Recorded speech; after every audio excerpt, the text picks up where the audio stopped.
Hi everyone, namaste. Let's take a little yoga break. Today I would like to begin by acknowledging that I am practicing on Pennacook land. Today's yoga break, we're going to be focusing on the shape, the pose, the asana. I'm using those words sort of interchangeably here. Navasana, which is boat pose. So a lot of poses, we mostly see the full extension of this pose on like the cover of a magazine or on people's Instagrams, or like you only see people doing like the bendiest, wildest variations of yoga poses. And that's, for me at least, as someone who's not super bendy and like not insanely strong, that's it's very inaccessible. So if you are anything like me, this is a great way to sort of learn some of the different variations of Navasana so that you can access these poses and build that strength and sort of understand what yoga is really all about, and that it's not just, handstands and bending and pretzels and stuff. Although if you can do that, my God, good for you. So today we're actually going to begin in a chair. So even if you say, man, I've done Navasana all my life, we're all going to start in a chair today. So whether you're watching this at work or you're on the couch, any sort of seat that you're in, just join me there. And we're gonna take a couple of big, full, deep breaths here. This is a nice short video, but we're still gonna take that moment to really tune in, bring ourselves into this moment, and if you feel comfortable, even maybe close your eyes, and you can rest your hands on your legs or fold them gently in your lap. But I just want you to take a couple of moments to take the biggest breath you've taken all day long, and just let that all the way out. You are here right now with me in this moment, and that's exactly where you're supposed to be. So let's be here together. Okay, so to begin with this Navasana variation, we're going to start by moving a little bit forward onto our seat, sort of the edge of the seat, and we're going to take our hands onto the edge of the chair to sort of brace ourselves, gives ourselves a little bit of that extra balance. And we're sitting up here straight to really understand that alignment. So it's visualizing that head over our heart space over our pelvis, and really imagining that line, or in yoga, sometimes called the danda or the staff. It's this energetic highway that is your spine. So we want to think about keeping that nice and long and aligned, and having that danda sort of even shooting out past your head towards the sky and past your tailbone into the ground. So as you breathe, visualize that. Even if you think it sounds a little like, it's a little much for me, just like, no one has to know that you're visualizing it. Just visualize it with me. That long line, that bright, energetic highway of our bodies. And we'll bring our hands around. And then from here, I want you to think about sort of tilting your pelvis and sort of awakening that Uddiyana Bandha. That Mula Bandha. Two different areas of the body, which we'll get into at another time, but sort of that deep pelvis area. Think about drawing your attention there, and if this is very new to you, that might be a lot to digest, and that's okay.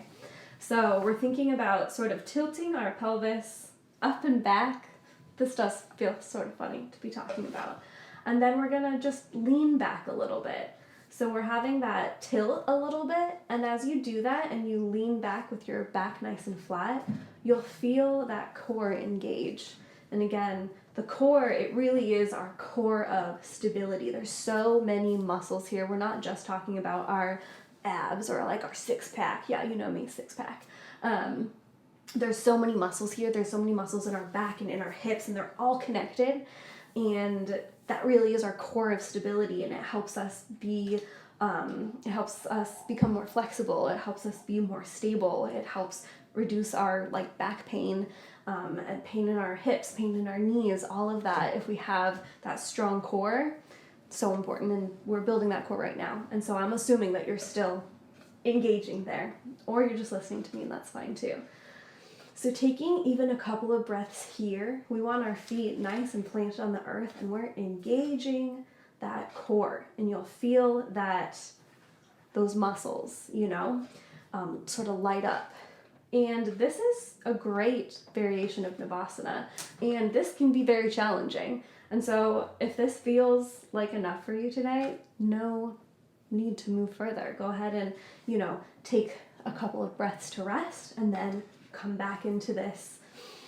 And remember to breathe, keeping your chest nice and open. If you want to take it a little farther today, if you're feeling like you have it within you and it's what your body needs, we can move the chair out of the way and come down onto the ground, onto our mats. And again, even if you do Navasana in your practice all the time, like if you're like boat pose, bam, I'm in the V, I'm so good, it's important to sort of have yoga be an ongoing conversation with your body. And maybe some days you're not always in the V, and it's just that like listening. So another variation of Navasana, we're going to come with our feet on the ground, knees bent. We're going to bring our hands to the backs of our thighs. And again, we're going to think about that line, that staff. We're going to roll our shoulders back, shoulder blades together, sort of like you're wrapping your wings up to take a little bit of a rest, not flight. We're going to reach the top of our head up. We're going to lengthen through our neck. And then having your chest nice and open, we're going to do that same gentle lean back. And you're going to feel that same tilt in your pelvis. You're going to feel your core turn on. This is a great place to take a couple of breaths. Just a little bit more, requires a little bit more balance, a little bit more engagement. And then if from here you feel like you need a little bit more of a challenge, you can bring your shins parallel to the ceiling and sort of rocking back onto your sitting bones. There's sort of this balance point that you'll find. The whole time we want to remember to breathe, no matter what variation we're in. And I know for my body, where I am today, that going farther than this it's not what I need. I need to be gentle with myself today. But if you want to take it a step further, if you're listening to your body and you feel like straightening your legs and reaching up with your arms is really what you need in your body today, please take that one step farther. And remember that wherever we are in this variation, we're all doing Navasana together. And this is yoga, and this is yoga, and in a chair is yoga.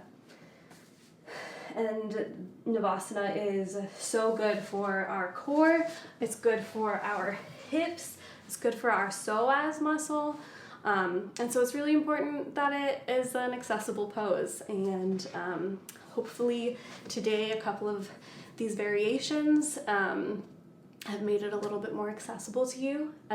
Also fun to know that you can do it in a chair, so if you ever find yourself sitting and you're bored or you're waiting, you're in the waiting room or whatever, it's like, do a little mini core. So I like to, come into this position, roll my shoulders back, take that time to come into alignment, and then even just sit here for a couple of breaths. Inhaling, exhaling, inhale, thinking about that ease, length in the neck, and then doing a couple breath cycles in and out of that position. So thank you so much for joining me for this little crash course, I guess, on Navasana. I'll see you all next time. Thanks for your time. If you don't know already, I have recently launched my Patreon, so if you're interested in more yoga content, you can find that at the link in my bio. I'll talk to you all next time. Be good to each other, be gentle with yourselves, and live lovingly. Thank you.